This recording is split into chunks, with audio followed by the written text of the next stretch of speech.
Hey guys, welcome along to MadeEasy.com. I'm Zach Stroud. Today we will be doing some more shrub cleaning. This is the perfect time to do that, 1st of February. It's a nice day out today, so we're going to take advantage of that and just start trimming some of these evergreens. Okay, so a lot of these plants you're not going to be able to see, but you can see these large Dystelium here, the blue cascade. Those are pretty big, a lot bigger than I expected them to be, but we're going to trim those down. I have a Japanese maple here, Tamukiyama.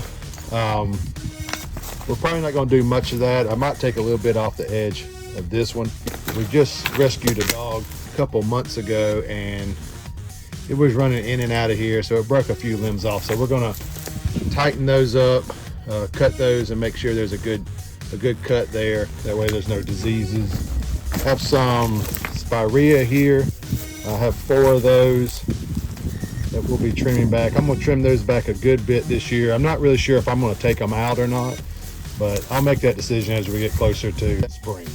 Have a little Henry here. We're going to cut that back a little bit. That's a beautiful plant in the spring and also in the fall. I've really enjoyed having that one, especially right in here. There's only one of them, so it gives a nice look right here, where there's kind of a bareness if there wasn't something there. So back there, those are some emerald greens. So we have the Dystelium, the gold flame, spirea, and we have arborvitae there. That's the Holstrom arborvitae. Then we have a little puffer fish. I don't know if you can see that or not. It's a puffer fish hydrangea. So as you can see, these Dystelium has pretty much covered some things. There's another arborvitae right there, the Holstrop, and we're gonna get that in where it can be seen. It's kind of a slow grower, but these Dystelium have gotten really big. So, all right guys, so I'm gonna set the camera up and get to working on this. So before we get started, I wanna show you the type of tools I'll be using. So this is my main tool I'll be using here. It's a great tool by Corona. It's just a hedge trimmer, but what it has is dual link, and what it does, it makes it kind of pop back a little bit when you close, so you don't have to bring it wide open. Okay, so it's a really nice tool to have. I don't know if they're still in production or not. I haven't seen them in a while, but if you can find one, that's a great tool to have. And the comfort of the handle is really good too. The other tool I'll be using in case I need it is these loppers here. I'm not sure if I'll be using those or not. These limbs are pretty thin, so I may use them, I may not. I just wanted to have them just in case.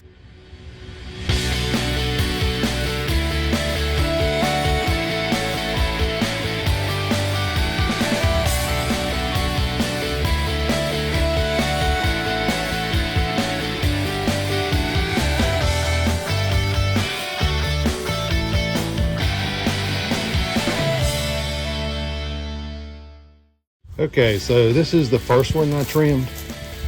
You can tell how much I've really taken off of it compared to this one I haven't trimmed yet. So we're taking a good bit off. We're getting it below that window line there, right below it.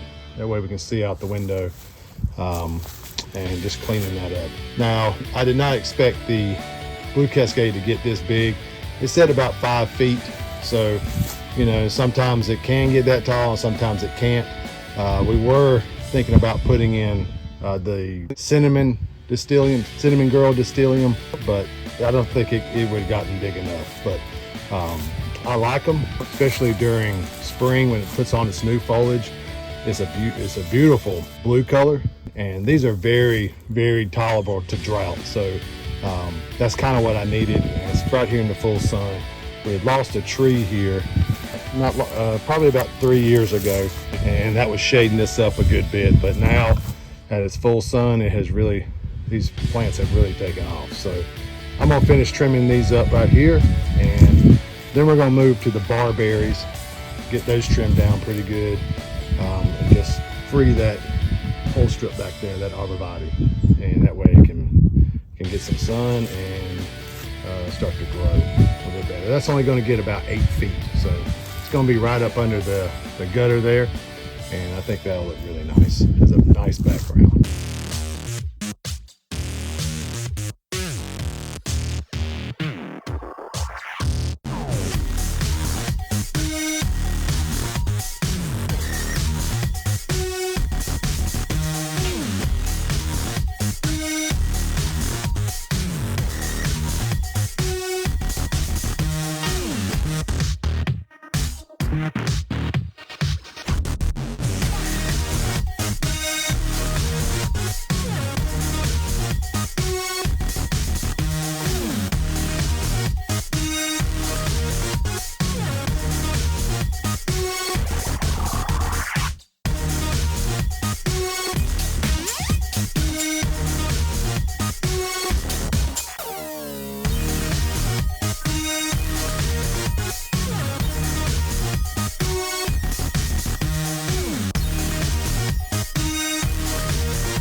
So just wanted to kind of show you back here.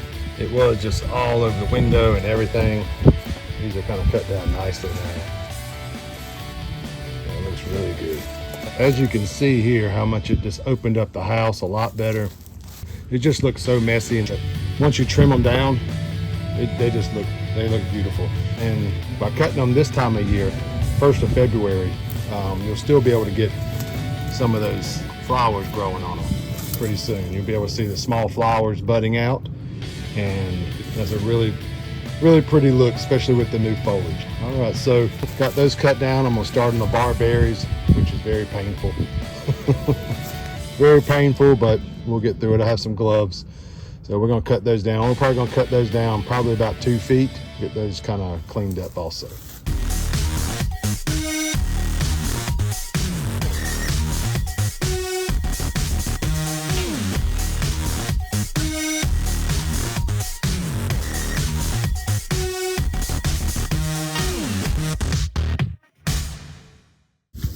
As you can see, they're grown together.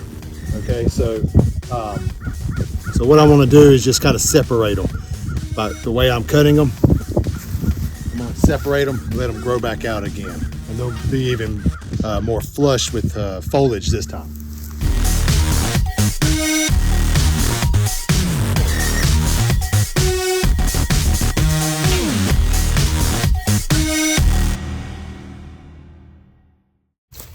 Okay, well, you can see how I trimmed those up. You can see how I trimmed the barberries up. They turned out pretty good. I'll try to keep them all the same height. This one in the front is a little bit younger than these two in the back, so there's probably a year between those two, but it's growing up really well, and maybe now I'll be able to catch up with it. Now I'm gonna start with the spirea. As you can see back here, we have another distelium. Weird thing about this is we put that in a pot just so it wouldn't die, and now it has rooted so well into the ground that we pretty much have left it there. So I'm gonna have to find out what to do. I think it looks nice, and it's a nice addition. You have this blood good Japanese maple here, and you have that pot back there, but we're going to have to get that out of there and probably end up breaking the pot doing it. But anyway, so I'm gonna start on these spireas. I have 1, 2, 3, and 4, and then at the end we'll have the little Henry to trim up. So let me get started on those, and then we'll do a final walkthrough of how everything turned out and how much better it looks, and this will also get it ready for mulching this coming spring. Okay guys, so I decided to use my hedge trimmer instead of the hedge shears to trim the spirea. It's so wiry, and the limbs are kind of small, so there's not going to be a lot of damage to them.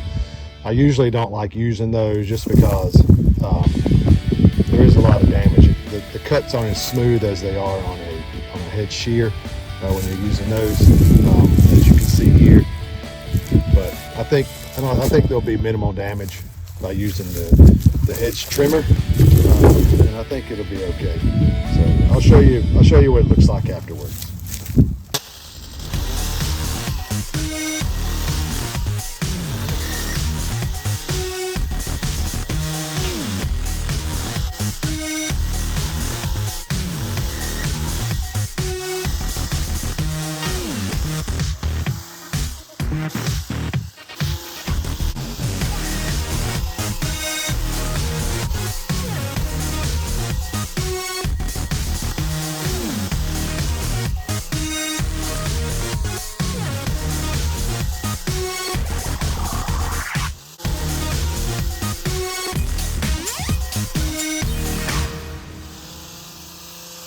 Okay guys, so we got the spirea trimmed up. Now I'm going to start with the little Henry, and I'm not going to use the hedge trimmers on this. I'm just going to use some pruners, hand pruners, and we're just going to take a little bit off the side and top. It